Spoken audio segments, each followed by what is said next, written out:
नमस्कार दोस्तों, मैं आपका दोस्त अमित कुमार यादव। आपका स्वागत है आपके अपने चैनल शाम्भवी में। आज हम अपने करंट अफेयर्स के इस समय के सबसे इम्पोर्टेंट 10 क्वेश्चनों का 10 क्वेश्चनों पे चर्चा करेंगे।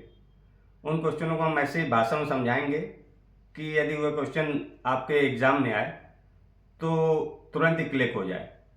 यह तरीका थोड़ा सा वियर्ड हो सकता है, बट ऐसी ही चीज़ें आपके दिमाग में एग्जाम में रह जाती हैं। तो दोस्तों, हम लोग चर्चा स्टार्ट करते हैं आज के करंट अफेयर्स पे। तो आज के करंट अफेयर्स का पहला क्वेश्चन है कि हाल ही में किस संगठन को संयुक्त राष्ट्र ने WSIS 2024 चैंपियन पुरस्कार से सम्मानित किया? तो वह संस्था है centre for development of telematics, C DOT. Telematics का मतलब होता है कि कोई भी आपदा के समय, जैसे कोई राष्ट्रीय आपदा आती है तो कोई भी सूचना एक साथ पूरे देश में या किसी बड़े क्षेत्र में फैलाई जा सके। जैसे कोई समुद्री तूफान आया तो उससे उड़ीसा प्रभावित हो रहा है, तो टेलीमेट्रिक्स द्वारा हम उस सूचना को उड़ीसा के अधिकतर क्षेत्रों में हम फैला सकते हैं। तो इस चीज़ में तो भारतीय हमेशा चैंपियन रहे हैं। तो चैंपियन को टेलीमेट्रिक्स से आप रिलेट करेंगे तो इसका आंसर आपको मिल जाएगा। दूसरा क्वेश्चन है कि हाल ही में सिक्किम के नए मुख्यमंत्री कौन बनाए गए? तो इसका आंसर है प्रेम सिंह तमांग। जब भी कोई नवविवाहित जोड़ा नॉर्थ ईस्ट जाने का प्रोग्राम बनाता है तो उसके मन में पहली जगह सिक्किम ही आती है। तो सिक्किम को आप प्रेम से कनेक्ट करेंगे तो इसका आंसर प्रेम सिंह तमांग होगा। ठीक।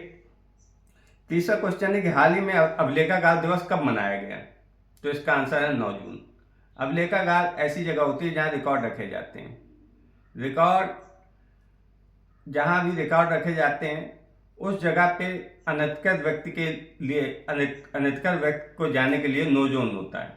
तो 9 जून से आप 9 जून को रिलेट कर सकते हैं। इससे यदि आपके एग्जाम में यह क्वेश्चन आया तो तुरंत क्लिक मारेगा। इसके बाद अगला क्वेश्चन है कि हाल ही में RBI ने किसकी अध्यक्षता में भुगतान धोखाधड़ी से बचाव हेतु समिति का गठन किया? तो इसका आंसर है AP होता। तो इसको आप इस प्रकार से रिलेट कर सकते हैं कि जब अमिताभ बच्चन ऐड में आते हैं तो वह कहते हैं कि यह धोखाधड़ी किसी के साथ भी हो सकती है, आपके साथ भी हो सकती है। तो इसको आप AP होता से रिलेट करेंगे। इसके बाद अगला क्वेश्चन आता है कि हाल ही में किसे एशियन बैंकर द्वारा एशिया प्रशांत क्षेत्र में best conduct of business regulator का अवार्ड दिया गया? तो इसका आंसर है सेबी।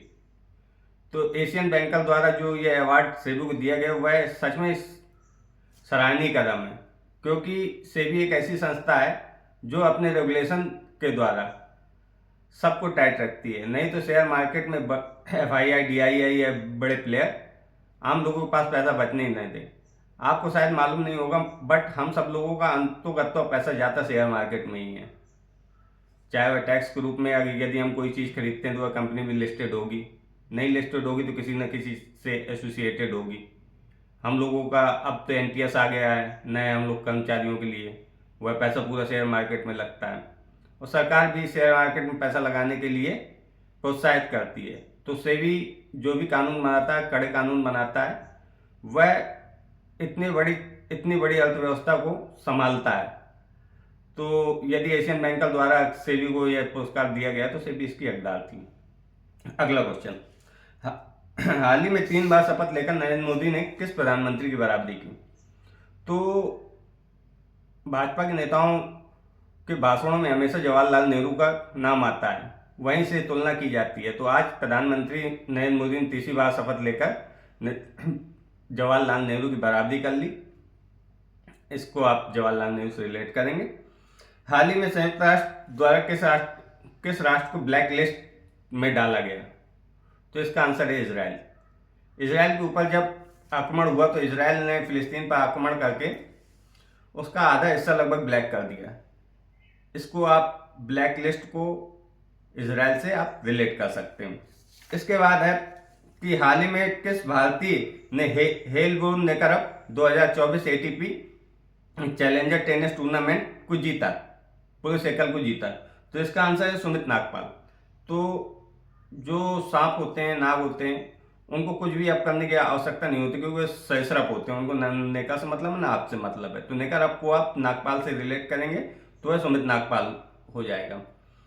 इसके बाद है हाल ही में नॉर्वे शतरंज महिला टूर्नामेंट 2024 में 2024 के पहले संस्करण में किस महिला ने जीता? तो इसका आंसर है जू वान जून।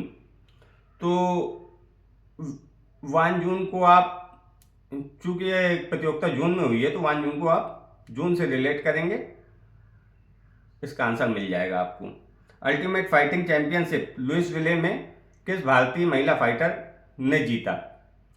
तो यह जीता पूजा तोमर ने। चूंकि पृथ्वीराज चौहान तोमर वंश के ही शासक थे और पृथ्वीराज चौहान एक बहुत ही बढ़िया फाइटर थे, तो इस फाइटर चैंपियनशिप को आप तोमर से रिलेट करेंगे, इसका आंसर होगा पूजा तोमर। धन्यवाद।